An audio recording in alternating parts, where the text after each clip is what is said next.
Olá, seja muito bem-vindo, seja muito bem-vinda ao Saber Sênior Trajetórias. Já estamos juntos. Esse é o podcast especial do E-mail Academy em parceria com a rede Geronto. E aqui damos voz e vez a quem realmente precisa, a quem está vivendo, está atingindo, alcançando, até usufruindo, digamos, essa maturidade tão boa, com muita consciência, com muita coragem, propósito e conhecimento, o quanto a informação qualificada ela é tão necessária para nós, para a nossa qualidade de vida. Você também pode nos acompanhar, presta atenção, pelas redes sociais, estamos no @emeiacademy e também Rede Geronto. Hoje vamos tratar de um assunto extremamente delicado, tão delicado quanto necessário. A violência contra a mulher idosa, um problema silencioso que muitas vezes acontece até dentro de casa, ou principalmente dentro de casa, e que exige muita atenção, muita informação e muita ação também. Esse é o nosso cuidado especial, a nossa visão desse problema social tão sério quanto grave.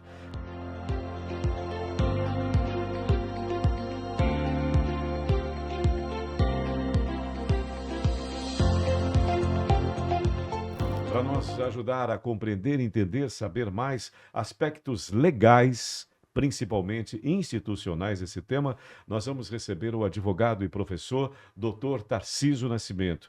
Ele é mestre em Direito, gerente do Conselho Federal da OAB, especialista em Direito Educacional, também importante. Ele vai nos conduzir por essa visão, esse olhar jurídico sobre a proteção das mulheres idosas e os desafios que ainda enfrentamos. Doutor Tarcísio, que bom conversar contigo, a sua presença tão especial. Seja muito bem-vindo, doutor. Boa tarde a todos, é um prazer imenso estar aqui, né, Sérgio, debatendo um tema tão relevante para a sociedade, ao lado da professora querida, né, uma orientadora da vida, a doutora Suzana.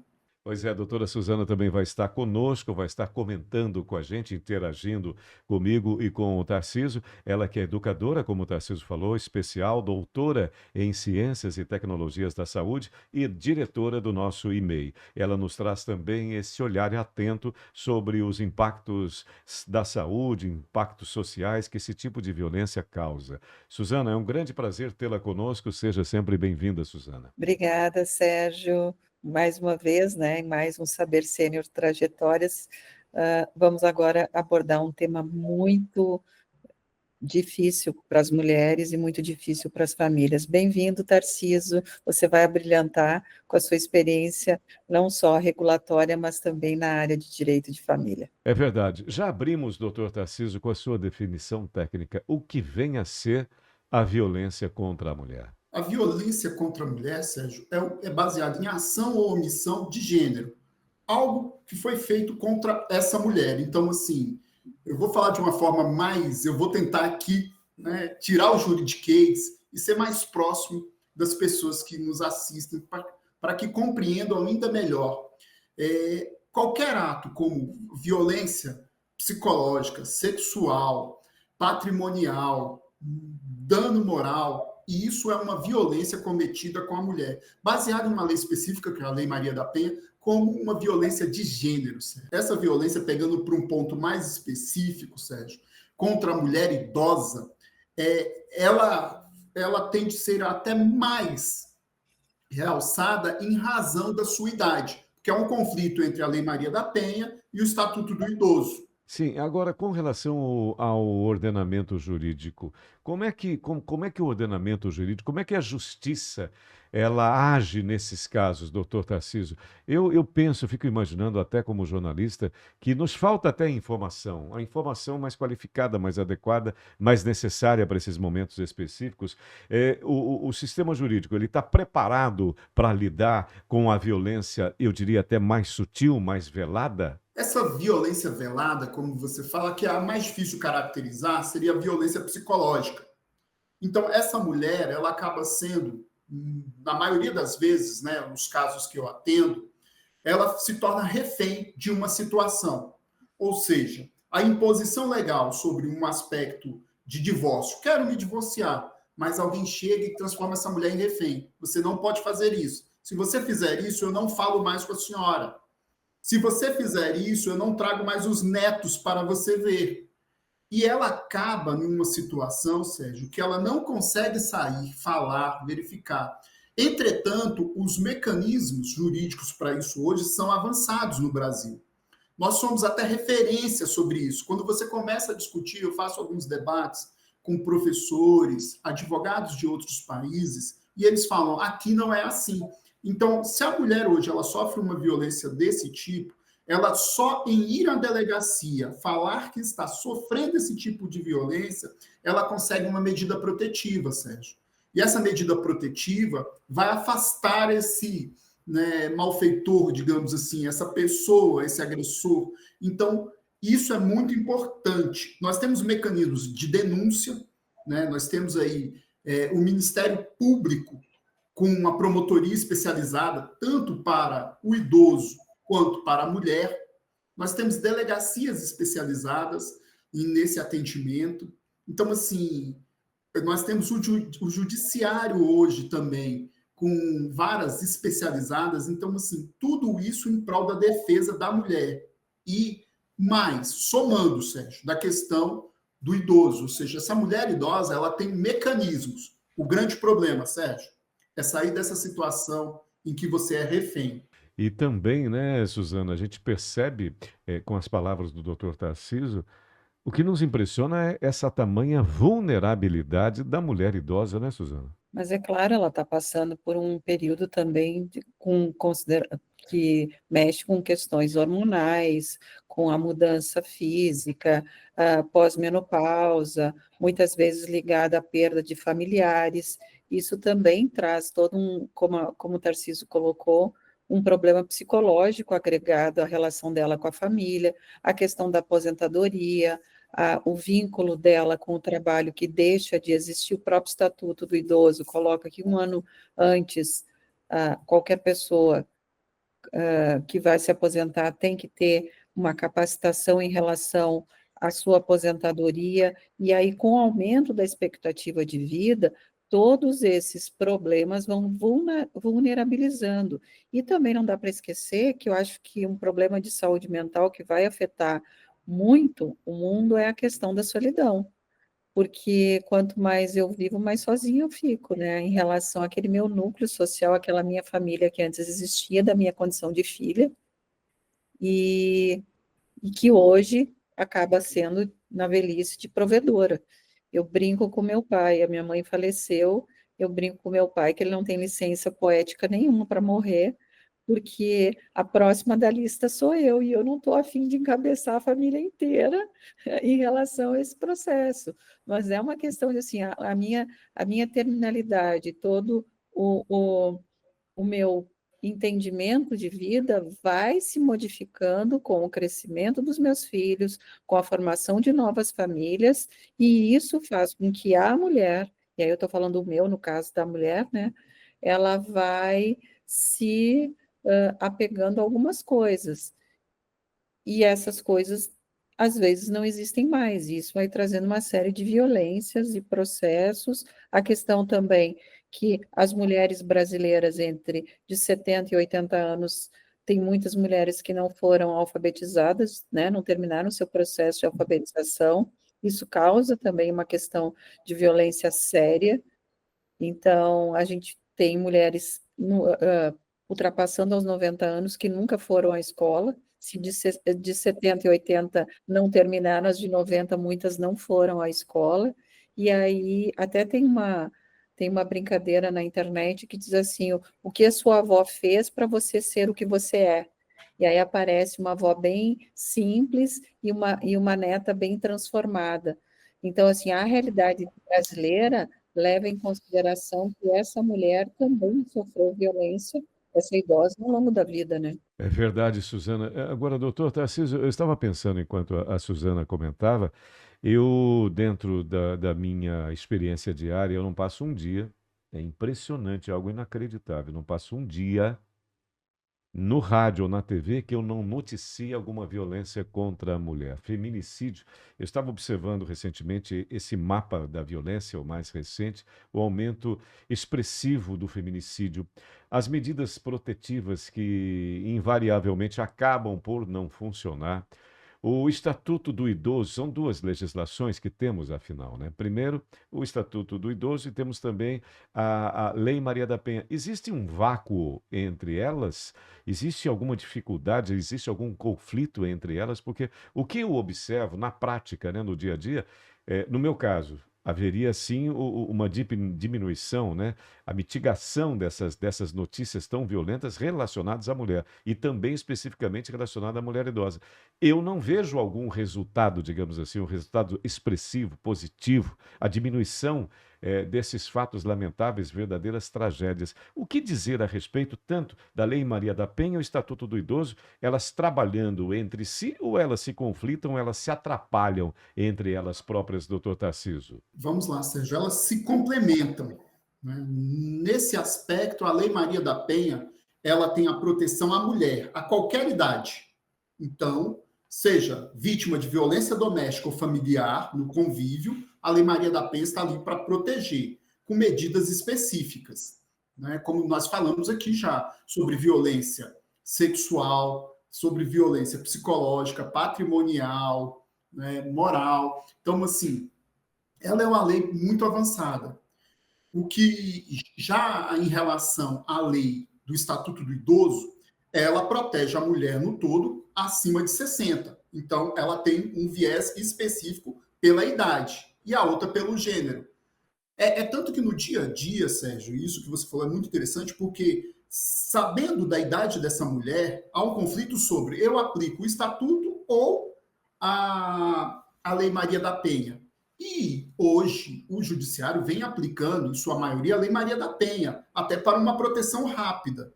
Então, isso é muito específico, é muito salutar no nosso ordenamento jurídico. Então, elas se complementam. Já em relação à violência que você falou, não passa um dia sem noticiar um feminicídio ou uma violência contra a mulher, isso vem aumentando.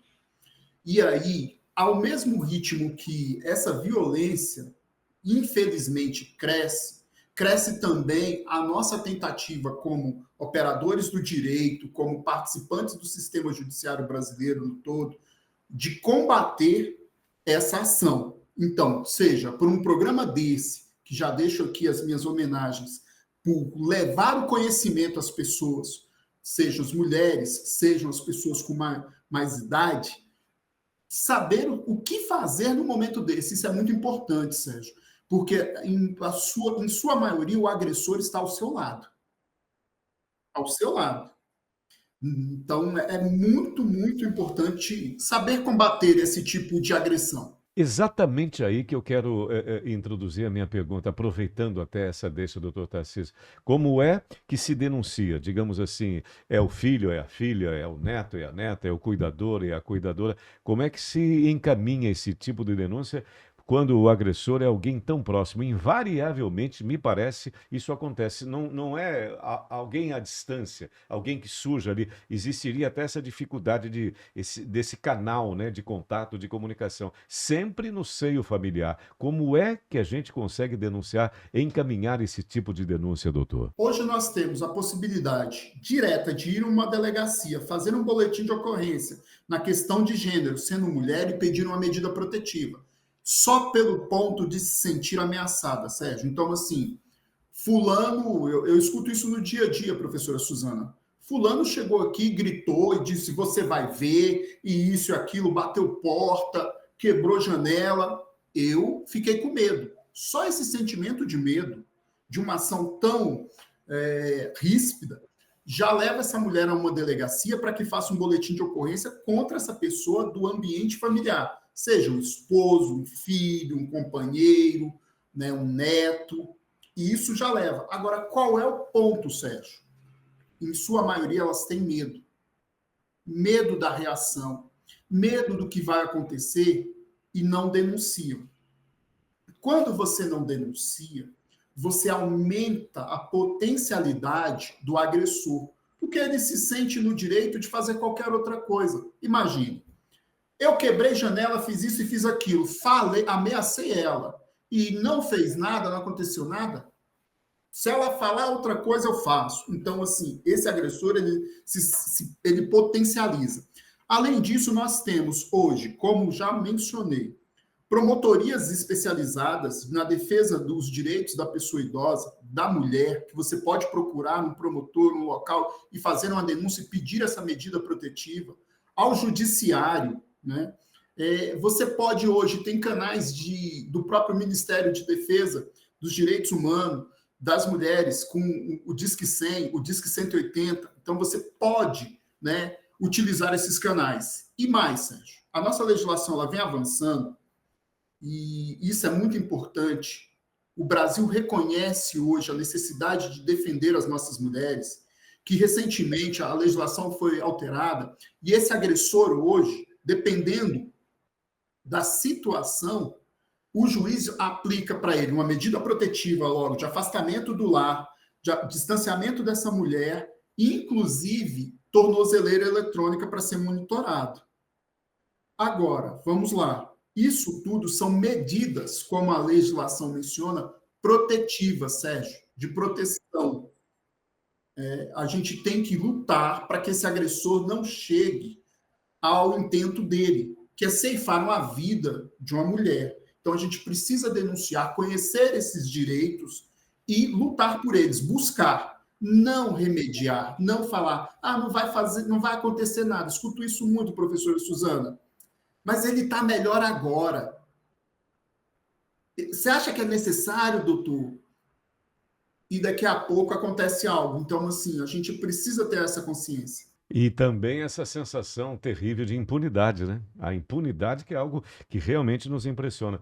Suzana, eu te perguntaria também a respeito dessa dependência emocional que o doutor Tarcísio citou, a dependência financeira também. Isso acaba, Suzana, por aprisionar essas mulheres nesse ciclo de violência constante, eu diria até gradual, até alcançando realmente uma situação muito trágica, Suzana? Sim, a questão. Eu estava, Tarcísio, você estava. Quando você estava falando, eu estava, Sérgio, fazendo uma reflexão. Na Universidade de Brasília, tem um projeto que, com mais de 1.500 idosas, que trabalhou de mestrado, e aí surgiu uma pesquisa de mestrado, onde foi abordada a questão da violência patrimonial e também sexual, né? Porque muitas vezes a família também participa, e aí em todas as classes sociais a gente também tem a violência sexual, né? Com as idosas, e a gente acha que isso nunca vai acontecer, e acontece. Então, esse psicológico, Sérgio, essa relação dessa carência, desse processo ligado ao ficar sozinho, ao ter uma necessidade de ainda ter com quem falar o que fazer, faz com que as pessoas se submetam também a essa violência. E aí esses mecanismos eles só vão aumentando, e cada vez mais a violência fica maior e cada vez mais ela se perdura, né, no dia a dia da família. A gente acha que isso nunca acontece, e isso só acontece numa determinada classe social, não é verdade? E é verdade.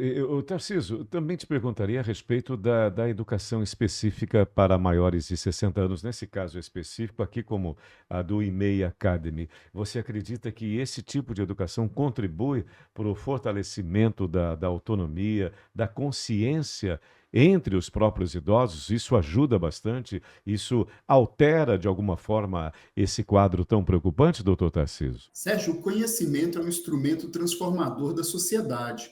Por meio do conhecimento, mentes são libertas. Pessoas, né, conseguem adquirir o conhecimento e transformar a sua vida, a sua proteção, a sua saúde.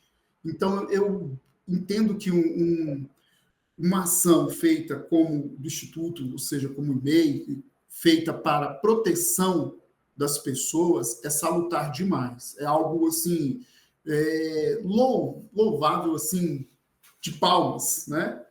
Isso deveria ser, inclusive, externado, copiado por outras instituições. Eu entendo que hoje pensamos muito na criança, no adulto médio, mas esquecemos da pessoa que carrega uma criança, um adulto, um adolescente. Esquecemos dos nossos idosos.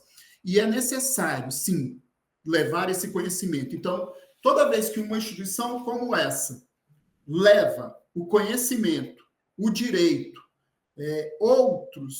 outras ciências a essa pessoa, isso muda a vida. Tenho certeza que outros idosos, outras pessoas, ao assistirem um podcast desse, ao entrarem numa instituição dessa e conhecerem os seus direitos, vão saber se defender. E outro ponto, vão ensinar a outras pessoas, porque o conhecimento ele é válido quando ele é dividido. Então, essa pessoa vai levar à frente isso é muito importante. Suzana, até sobre a visão da gerontologia, é saudável? Faz bem para a pessoa e ela se sente, digamos assim, mais segura, mais confiante? Ela percebe isso nela no desenvolvimento desse tipo de conhecimento, nessa busca e esse reconhecimento desse próprio conhecimento, adquirindo esse conhecimento, Suzana? Sim, ela consegue, Sérgio, viver com os seus colegas, com seus pares, ela consegue formular novos conhecimentos, ela trabalha a questão da memória. Quanto mais memória a gente tem, quanto mais a gente aprende, mais a gente quer aprender, e com isso, mais a gente quer viver. Ela vai trabalhando o gosto de novo pela vida. E esse gosto pela vida vai fazer, e essa mudança que o Tarcísio coloca, ela é muito importante, porque vai mudar também a política pública em relação ao idoso, a se olhar enquanto idoso, a exercer o seu papel enquanto cidadão e também fomentar políticas públicas. Um curso de direito que tem todo um viés, que trabalha a questão do envelhecimento, é um curso que, além de um operador do direito, ele forma pessoas para trabalharem com esse fenômeno que é que faz com que a gente tenha uma preocupação em relação à trajetória e à longevidade. Nós temos uma perspectiva, nós que estamos aqui nessa sala, nós vamos passar dos 90 anos, os nossos filhos vão passar dos 100. O que a gente vai fazer até o final das nossas vidas? O conhecimento, ele liberta, mas o conhecimento também transforma e faz com que a cidadania transforme o ambiente e transforme a sociedade. Ótima pergunta, né, doutor Tarcísio? O que faremos dessa nossa vida? E até destacando aqui também que no seu livro O Marco Regulatório da Educação Jurídica, você discute, Tarcísio, a respeito da redefinição do papel do interventor na formação de juristas. Eu te perguntaria de que forma essa proposta poderia ajudar, contribuir para a construção desses profissionais e todo o sistema jurídico mais sensíveis a essas causas sociais, notadamente o envelhecimento e a violência de gênero, doutor. Sérgio, o papel do interventor discutido nesse livro, ele visa buscar a excelência dos cursos, a qualidade. E um curso que busca, né, levar conhecimento a pessoas idosas, a questão do envelhecimento, por si só já tem uma matriz curricular diferenciada. Essa engenharia curricular, por si só, já leva às pessoas um conhecimento específico muito importante.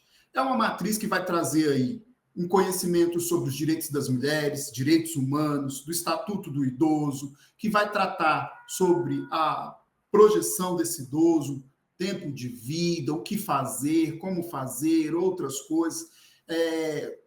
Vai contemplar aí novos direitos, discutir, por que não, inteligência artificial, porque o idoso precisa saber o que é uma fake news, o que é um golpe, né? Então, assim, por si só, isso é excelente. E o meu livro em si, eu discuto isso. O papel do interventor em instituições que necessitam, né, de supervisão. E como seria esse papel do interventor sobre a visão de, em uma canetada, ele impedir, por medida cautelar, a entrada de outras pessoas. Então, é basicamente isso. Eu acho que seria algo muito essencial no ponto de vista da qualidade do curso. Muito bom. Suzana, seu comentário, por gentileza? Além de tudo isso, de trabalhar todos os conhecimentos relacionados ao envelhecimento, também é um curso que vai trabalhar, tem uma vocação extensionista, que vai estar trabalhando com as perspectivas do entendimento da realidade. O livro, que o Tarcísio muito bem trabalha a questão da regulação, se remete ao papel do Estado como regulador dessas políticas e para que formação na área do direito a gente está caminhando em 2025 e o que a gente quer deste operador do direito, uma busca de uma sociedade mais justa e igualitária, né? Então, quais são as áreas? O Tarcísio participou, Sérgio, muito da construção das diretrizes dos cursos de direito, e a gente fazia muitas discussões sobre o que é necessário dentro de uma matriz, qual a questão que é mais importante da regionalização de um curso que é um curso que abre muitas portas, mas também é um curso que, nessa perspectiva que o Tarcísio coloca de discussão da longevidade e do envelhecimento, é um curso que precisa conhecer também um pouquinho mais do assunto, né, Tarcísio? Porque a sociedade está envelhecendo. O direito patrimonial vai mudar, né? O direito de família vai mudar, porque a sociedade vai estar mais velha. Então, os padrões específicos, as sucessões específicas, elas vão ter que ser discutidas sobre um outro olhar. E aí a construção é diferente, né? Você quer um ponto sobre isso, Suzana, que me chama muita atenção? É assim, o que menos eu vejo aqui no escritório é o pessoal procurando para fazer testamento ou fazer um planejamento sucessório. Então, assim, opa, peraí, porque é uma coisa, quando assim, quando você começa a discutir isso, Suzana, a gente fala assim, ó, o homem nasce, cresce, constitui família e vai embora. Então, assim, a finitude é algo que a gente precisa pensar porque ele é um processo da vida. E nisso envolve o direito, envolve o patrimônio e tudo. O que eu mais escuto, Sérgio, é assim, ó, você já deve ter ouvido isso como, né, na sua profissão do dia a dia, na TV, no rádio. Ah, não, isso aí fica para os outros. Eu vou embora quando eu morrer e os outros ficam aí brigando. E é isso mesmo. O que mais tem é briga. É briga. Então, assim, é algo que eu acho que o direito, Suzana, numa matriz curricular dessa, começa a levar para as pessoas. Opa, você pode planejar tudo isso. Que bom é você saber que você partiu, mas a sua família não ficou um sem falar com o outro, brigando, quebrando, xingando. Então, tem muita coisa interessante que a gente precisa debater e levar ao conhecimento das pessoas. Acho importante mesmo também, de novo, né, dentro dessa perspectiva, dentro dessa experiência, eu observo muito, gente, um certo tabu, até digamos assim, um constrangimento quando você fala sobre essa finitude, né? Eu falo muito sobre isso, né? Que como eu gostaria de me despedir, como é que as pessoas. E aí você, poxa, mas você está pensando nisso? Aí chegam a dizer assim, mas isso dá azar. Para com isso, que isso dá azar, você está falando de por aí. E não é que dê azar, isso não dá azar, isso é necessário ter esse planejamento. E o quanto é importante, né, Suzana e Tarcísio, já nos encaminhando para o encerramento desse encontro tão importante, o conhecimento. Você obter aquela informação a mais qualificada, doutor Tarcísio, e que provoca toda essa mudança, até comportamental e até cultural. Eu preciso agradecer demais, Suzana, ao doutor Tarcísio Nascimento, que nos trouxe um grande, vasto conhecimento. A nossa conversa fica muito rica, sim, o quanto isso contribui realmente para que nós possamos mudar essa história, nós possamos aprimorar essa nossa realidade. Eu acho que a gente tem um longo caminho, mas a gente está caminhando. Isso é muito importante, ter esse reconhecimento de alguma evolução, alguma mudança, muito vagarosa que seja, mas eu creio ela esteja acontecendo. Doutor Tarcísio, muito obrigado pela sua presença, fazendo com que as pessoas conheçam verdadeiramente os seus direitos e saibam que o envelhecimento, ele pode e deve ser respeitado, especialmente no caso da mulher, a mulher idosa. Nossa gratidão, doutor Tarcísio. Quem agradece sou eu, né? É uma honra participar e um convite feito pela Rede Geronto por vocês não é um convite, é uma convocação. Estarei sempre aqui no momento que for chamado. Muito bom. E tendo a Suzana Fungueto também é bom demais. Suzana, como é bom saber de você, ouvir você, vê-la e também ter esse conhecimento todo, estar com você, com as suas observações tão importantes. Muito obrigado pela sua presença também, tá, Suzana? Obrigada, Sérgio, mais uma vez. Obrigada pela excelente condução dos trabalhos. E Tarcísio, meu querido colega e amigo de tantas batalhas, obrigado por estar trazendo esse conhecimento e a sua experiência na área de direito de família e regulatório. Todo mundo conhece o Tarcísio do direito regulatório, mas o Tarcísio do direito de família, poucos são os escolhidos para conhecer. Então, que bom você trazer essa discussão para a gente. Muito obrigada. E pode deixar que a gente convoca mais. Será convocado, doutor Tarcísio. Muito obrigado. Obrigado. Muito obrigado, doutor Tarcísio. Obrigado, Suzana. Gente, esse foi mais um grande episódio, produtivo episódio, Saber Sênior. Obrigado demais por você nos acompanhar, por estar conosco, pelo privilégio da sua atenção. Saiba que nós trabalhamos para você, você é muito importante para nós, buscando e encontrando esses melhores caminhos para o envelhecimento, com muita dignidade, com muita honra, com muito prazer, com muita alegria também. Se você gostou, curta, compartilhe e siga nossas redes sociais. Estamos juntos pelo @IMEIAcademy e também @Rede Geronto. Os episódios do nosso Saber Sênior estão sempre disponíveis tanto no YouTube quanto no Spotify. Até a próxima, muito obrigado e a nossa maior gratidão. Valeu, gente!